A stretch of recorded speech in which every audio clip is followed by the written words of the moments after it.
the Lord.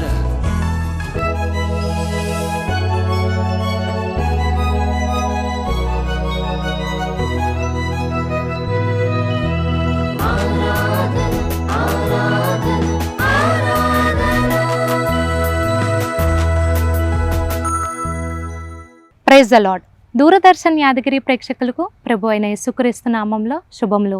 ఆరాధన క్రైస్తవ భక్తి గీతాల కార్యక్రమానికి ప్రేమతో ఆహ్వానం. మానవులకు దేవుని పట్ల తమకున్న భక్తి భావనను, కృతజ్ఞతను వ్యక్తపరచడానికి అనేక మార్గాలు.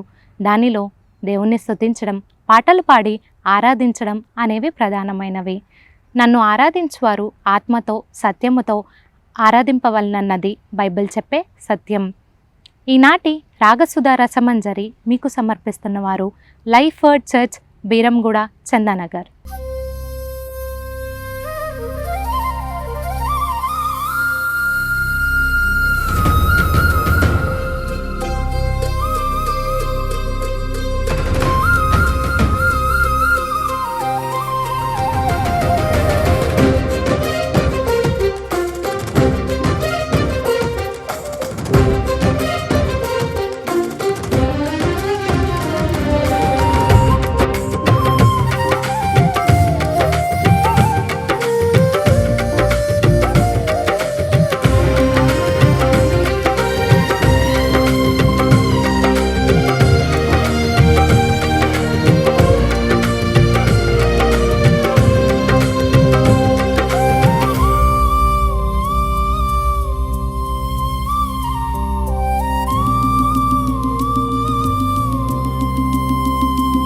అతి పరిశుద్ధుడా స్తుతి నైవేద్యము నీకై అర్పించి కీర్తింతును.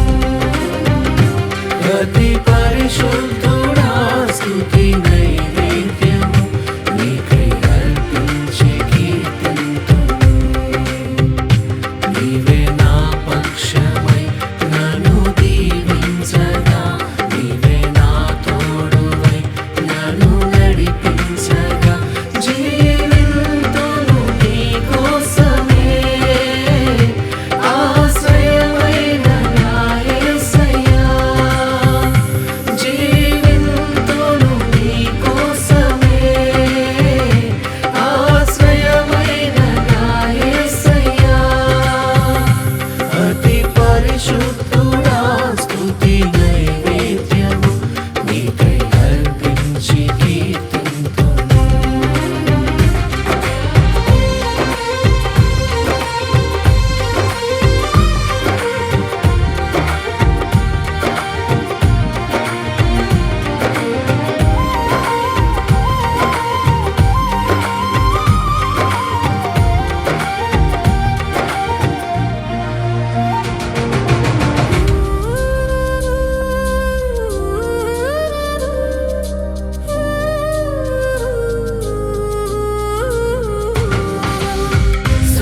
సర్వోన్నతమైన స్థలములయందు నీ మహిమ వివరింపగా, ఉన్నతమైన నీ సంకల్పము ఎన్నడూ ఆశ్చర్యమే. సర్వోన్నతమైన స్థలములయందు నీ మహిమ వివరింపగా, ఉన్నతమైన నీ సంకల్పము ఎన్నడూ ఆశ్చర్యమే. ముందెన్నడూ చవి చూడని సరికొత్తదైన ప్రేమామృతం, ముందెన్నడూ చవి చూడని సరికొత్తదైన ప్రేమామృతం నీలోనే దాచావు ఈనాటికై. నీ రుణం తీరదు ఏనాటికి. నీలోనే దాచావు ఈనాటికై. నీ రుణం తీరదు ఏనాటికి. అతి పరిశుద్ధుడా స్తుతి నైవేద్యము నీకై అర్పించి కీర్తింతును.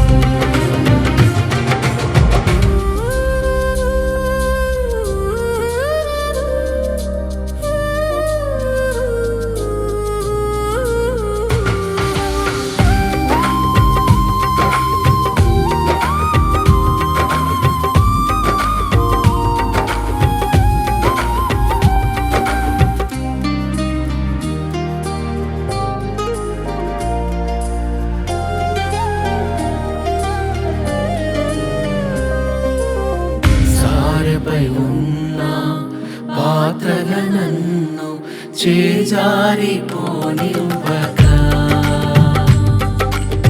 శోధనలెన్నో ఎదిరించినను నన్ను సోలిపోనివ్వక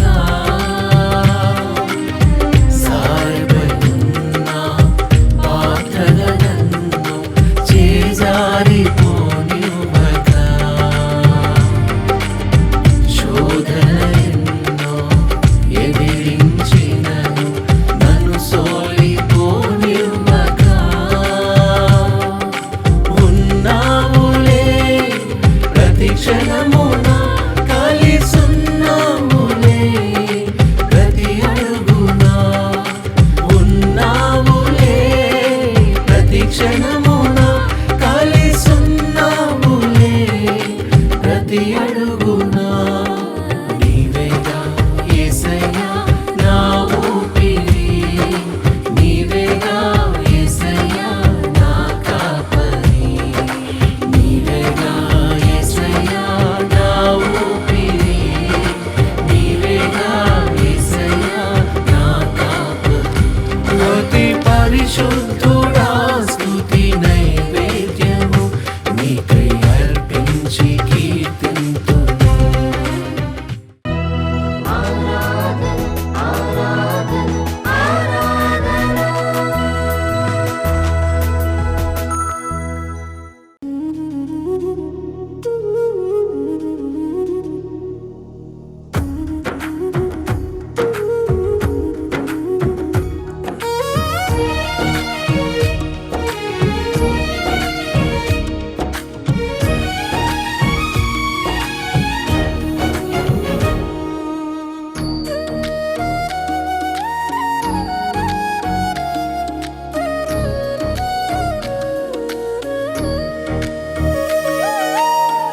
నూతన స్తుతి సింహాసన స్తుతి పాత్రుడా యేసయ్యా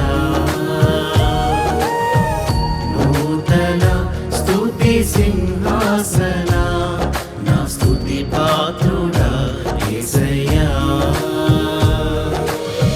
గడిచిన కాలము నడిచిన త్రోవ నీ కృపలేనిదే లేదయ్యా గడిచిన కాలము నడిచిన త్రోవ నీ కృపలేనిదే లేదయ్యా నీ కృపా నిత్యముందును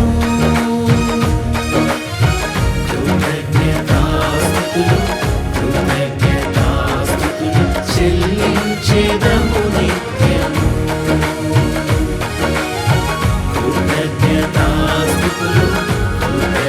కృతజ్ఞతాస్తుతులు చెల్లించెదము నిత్యము నీ కృపా నిత్యముందును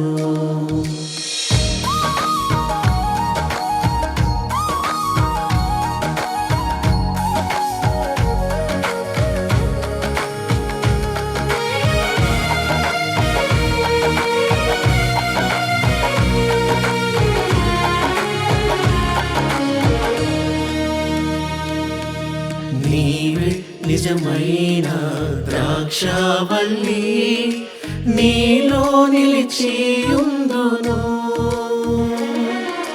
నీవే నిజమైన ద్రాక్షావల్లి నీలో నిలిచియుందును నన్ను చిగురింపజేయుటకు జలనిధిగా నిలుతువే నన్ను చిగురింపజేయుటకు జలనిధిగా నిలుతువే నీలో బహుగా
సమీపముగా ఉన్నావని, బ్రతుకంత వరమేనని.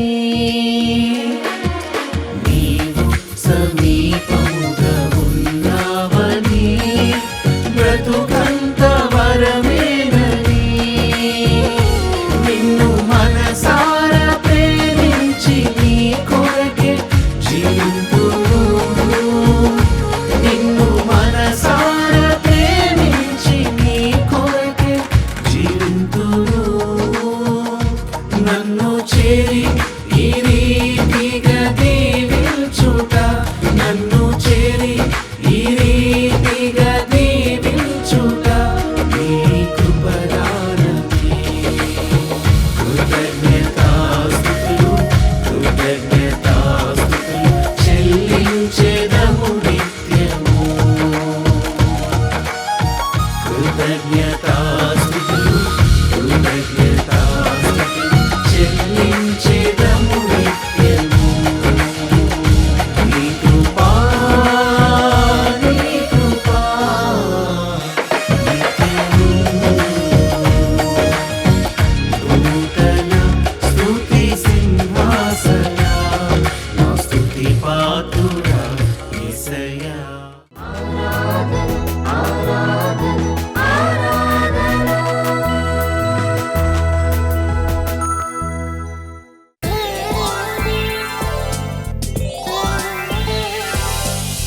వాక్యముతో నన్ను పెంచి నీ స్వస్వరాన్ని వినిపించావు. దూరదర్శన్ యాదగిరి ప్రేక్షకులకు ప్రభువైన యేసుక్రీస్తు నామంలో శుభములు. మనము దేవుని వాక్యం నుంచి కొద్ది మాటలు మనం ధ్యానం చేద్దాం. ప్రసంగి 12వ అధ్యాయం 2వ వచనంలో ఇలా వ్రాస్తున్నారు. ఇక్కడ లేఖంలో చెప్తున్నటువంటి సత్యమును మనం గమనించాలి. తేజస్సునకును సూర్య చంద్ర నక్షత్రములకును చీకటి కమ్మక ముందే, వాన వెలిసిన తరువాత మేఘములు మరలా రాకముందే, నీ బాల్య దినములందే నీ సృష్టికర్తను స్మరణకు తెచ్చుకొనుము. నీ బాల్య దినముల యందే నీ సృష్టికర్తను స్మరణకు తెచ్చుకొనుము. మనము ప్రతి నూతనమైనటువంటి సీజన్లో అడుగు పెడుతున్నప్పుడు, ప్రత్యేకంగా సంవత్సరం ముగిసి ఇంకొక కొత్త నూతనమైన సంవత్సరం అడుగు పెడుతున్నప్పుడు, నూతనమైన సీజన్లో నూతనమైన పరిస్థితుల్లో మనం అడుగు పెడుతున్నప్పుడు మనము చేసుకునే తీర్మానాలు దేవుని వాక్యానుసారంగా అవి జరిగేవి అయి ఉండాలి. మనం చేసే తీర్మానాలను బట్టే మనము ఆశీర్వాదంలో నిలబడతామా లేదా శాపంలో దేవునికి దూరంగా నిలబడతామా అనేది నిర్ణయించబడుతుంది. సో ఈ నూతనమైనటువంటి సీజన్లో మనం ఉన్నాం కాబట్టి మనం చేసేటువంటి ప్రతి తీర్మానం అది వాక్యానుసారమైనది అయ్యేట్టుగా మనం ప్రయత్నం చేయాలి. దేవుడు మనల్ని గైడ్ చేయడానికి మనం ప్రార్థన చేయాలి. ఇంకా వాక్యంలో సామెతల గ్రంథము 3వ అధ్యాయంలో 5వ వచనంలో ఇలా రాస్తున్నాడు. 3వ అధ్యాయం 5వ వచనం సామెతలు, నీ స్వబుద్ధిని ఆధారం చేసుకొనక నీ పూర్ణ హృదయముతో యెహోవా యందు నమ్మిక ఉంచుము. అంటే మనము చేసే తీర్మానాలు, మన డెసిషన్స్, మనము సొంత జ్ఞానంతో అనుభవాలతో, నాకు తెలుసు, నేను చూశాను, నాకు డిగ్రీలు ఉన్నాయి, లేదా నేను సాధించగలను, నాకు అనుభవం ఉంది, ఇలాంటి జ్ఞానంతో కాక మన తీర్మానాలన్నీ దేవుని యందు వాక్యములో విశ్వాసముతో, దేవుని యందు విశ్వాసంతో, దేవుని నడిపింపుతో ఆ తీర్మానాలు జరిగేవి అయి ఉండాలి. So every decision that you make, మనం చేసే ప్రతి తీర్మానం మొదట అది వాక్యానుసారమైన తీర్మానమా కాదా అని మనం అర్థం చేసుకోవాలి. మనము దేవుని వాక్యంలో కొందరు జీవితాలను గమనిస్తే వారు ఏ రీతిగా వాక్యానుసారమైనటువంటి తీర్మానాలు చేశారో మనం అర్థం చేసుకోగలుగుతాం. అబ్రహామును దేవుడు నీ దేశమును, బంధువులను, నీ తండ్రి ఇంటిని వదిలి నేను నీకు ఒక దేశమును చూపిస్తాను, అక్కడికి రమ్మని దేవుడు ఆయనకు పిలుపునిచ్చాడు. అబ్రహాము తన సొంత జ్ఞానమును, అనుభవాన్ని, వయసును, తన కుటుంబం యొక్క సలహాలను దేన్ని ఆలోచన చేయలేదు, వాటన్నిటి పక్కన పెట్టేశాడు. దేవుని మాట తనకు ప్రత్యక్షమైంది కాబట్టి అన్నీ పక్కన పెట్టి స్వబుద్ధిని ఆధారం చేసుకొనక దేవుని మాటను ఆధారం చేసుకొని, దేవుడు తనకిచ్చినటువంటి దర్శనమును, పిలుపును, ఆ మాటని ఆధారం చేసుకొని అబ్రహాము ముందుకు వెళ్ళాడు. అప్పుడు అబ్రహాము దీవించబడ్డాడు. దేవుని చిత్తం అబ్రహాం జీవితంలో జరిగింది. ప్రతి అడుగులో, ప్రతి విషయంలో నెరవేర్చబడింది. మన జీవితంలో దేవుని చిత్తము జరగాలి, దీవించబడాలి, మనం వర్ధిల్లాలి అనేది దేవుని చిత్తం. అది జరగడానికి మన ప్రతి తీర్మానం అబ్రహాంలాగా దేవుని వాక్యమును ఆధారం చేసుకొనిన తీర్మానం అయి ఉండాలి. అది వివాహం కావచ్చు, ఉద్యోగం కావచ్చు, కెరియర్ కావచ్చు, లేదా ఇల్లు కట్టడం కావచ్చు, ఒక్కొక్కసారి వేరే దేశానికి వెళ్ళడం లాంటి తీర్మానాలు చేసుకుంటారు. ఇలాంటి తీర్మానం ఏదైనా అది దేవుడు మనకు తెలియచేసేది, దేవుడు మనల్ని గైడ్ చేసేది అయి ఉండాలి. దేవుడు నిన్ను అక్కడికి నడిపిస్తే ఖచ్చితంగా ఆ చోట నువ్వు దీవించబడతావు. ఎందుకంటే అక్కడ దేవుని నడిపింపు, దేవుని చిత్తం అక్కడ ఉంది కాబట్టి అక్కడ వర్ధిల్లుతావు. దేవుని చిత్తం లేని చోట మనం వర్ధిల్లడం, ఆస్వాదించబడడం అసాధ్యం. దేవుని వాక్యంలో మనం లూకా సువార్త 15వ అధ్యాయంలో గమనిస్తాం. తప్పిపోయిన కుమారుడు విషయంలో చిన్న కుమారుడు ఉన్నాడు, తన తండ్రి దగ్గరికి వెళ్ళాడు, తనకు రావాల్సిన ఆస్తిని ఇమ్మని గొడవబెట్టేసుకున్నాడు. తండ్రి పెద్దోడికి ఆస్తిని, చిన్నోడికి ఆస్తిని పంచిచేశాడు. ఈ చిన్నోడు తన ఆస్తిని తీసుకొని దూరదేశం వెళ్ళిపోయాడంట. అక్కడ వెళ్ళిపోగానే అతనికి తను తెచ్చుకున్నటువంటి ఆస్తిని దుర్వ్యాపారం వలన పాడు చేశాను. తర్వాత అక్కడ కరువు వచ్చింది, తినడానికి లేదు, చాలా ఇబ్బందులు పడసాగాడంట. తండ్రి దగ్గర పెద్ద ఆయన బాగానే ఉన్నాడు తండ్రి ఇంట్లో. ఎవడైతే చిన్నవాడు తండ్రికి దూరం అయిపోయాడో, తండ్రి చిత్తానికి, తండ్రి ఆలోచనకి దూరం అయిపోయాడో, స్వబుద్ధిని, సొంత ఆలోచనను, సొంత జ్ఞానమును ఆధారం చేసుకుని దూరంగా వెళ్ళిపోయాడు. వాడు కరువులో పడ్డాడు, తినడానికి కూడా లేనటువంటి పరిస్థితి వచ్చింది. అయితే అక్కడ మంచి విషయం ఏంటంటే వాడికి బుద్ధి వచ్చినప్పుడు మళ్ళీ తండ్రి దగ్గరకు వచ్చాడంట. ప్రియమైన వారలారా, మనం చేసే తీర్మానము వాక్యానుసారంగా ఇది దేవుని చిత్తమేనా, ఇది దేవుని ప్రణాళికనేనా అని మనం ఆలోచించాలి. ఆ రీతిగా మనం డిసిషన్స్ తీసుకుంటే అందులో మనం నిలబడతాం, విజయం సాధిస్తాం. అలాంటి కృపను దేవుడు మనకు అనుగ్రహిస్తారు. రెండోదిగా మనం చేసేటటువంటి తీర్మానాలు ఎలా ఉండాలంటే దేవుణ్ణి సంతోషపెట్టే తీర్మానాలు అయి ఉండాలి. మొదట వాక్యానుసారమైన తీర్మానాలు చేయాలి. రెండోదిగా మనం చేసే తీర్మానాలు దేవుణ్ణి సంతోషపెట్టే తీర్మానాలు అయి ఉండాలి తప్పితే మనుషులను సంతోషపెట్టే తీర్మానాలుగా ఉండకూడదు. అపోస్తుల కార్యంలో 5వ అధ్యాయంలోంచి ఒక మాట చదువుతాం. అందుకు పేతురును అపోస్తులను మనుషులకు కాదు దేవునికి మేము లోబడవలెను కదా. అపోస్తులందరూ అలాగే పేతురు మాట్లాడుతున్న మాట ఇది. ఎందుకంటే పేతురికి, అపోస్తులకి ఆ ఆరంభ దినాల్లో, సంఘం ఆరంభించబడిన దినాల్లో మీరు సువార్త ప్రకటించకూడదు అని వారికి ఒక నిర్బంధం చేశారు, రిస్ట్రిక్ట్ చేశారు వారిని.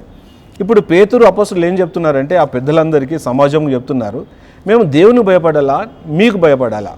అంటే మనుషులను సంతోషపెట్టాలా, దేవుని సంతోషపెట్టాలా? మనం చేసే తీర్మానాలు కూడా మనుషులను సంతోషపెట్టే, కుటుంబమును సంతోషపెట్టే, సెల్ఫ్గా మనం సంతోషపడే, మనకు సంతోషం కలిగించే తీర్మానాలు అవ్వడం కంటే దేవునిని సంతోషపెట్టే, దేవుని వాక్యానుసారమైనటువంటి తీర్మానాలు అయి ఉండాలి.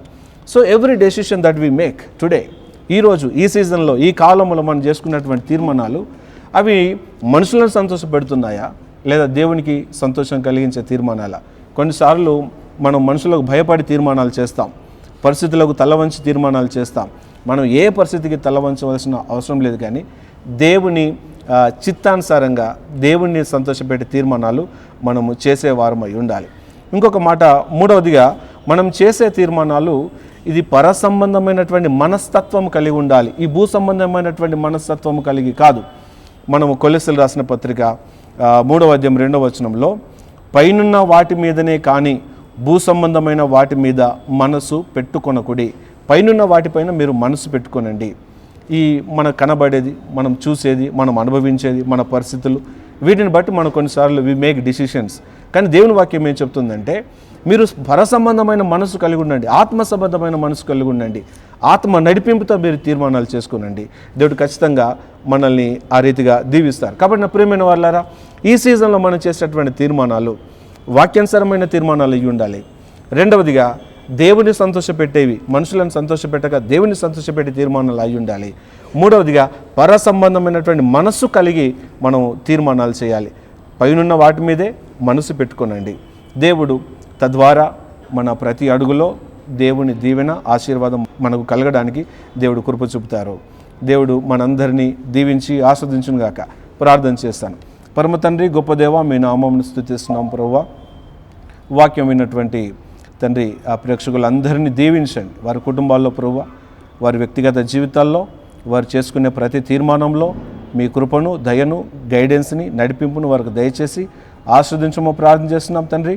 ఈ సీజన్ అంతట్లో ప్రభువా మీరు మీ బిడ్డలకు తోడుగా ఉండండి. నజరేయుడైన యేసుక్రీస్తు పరిశుద్ధమైన నామంలో ప్రార్థిస్తున్నాం మా పరమ తండ్రి, ఆమెన్. తండ్రి అయిన దేవుని ప్రేమ, కుమారుడైన యేసుక్రీస్తు కృప, పరిశుద్ధాత్మ దేవుని యొక్క అన్యోన్య సహవాసము ఇప్పుడు ఎల్లప్పుడూ సదాకాలం మనందరికీ తోడుగా ఉండి నడిపించునుగాక. Amen, amen. Praise the Lord. God bless you.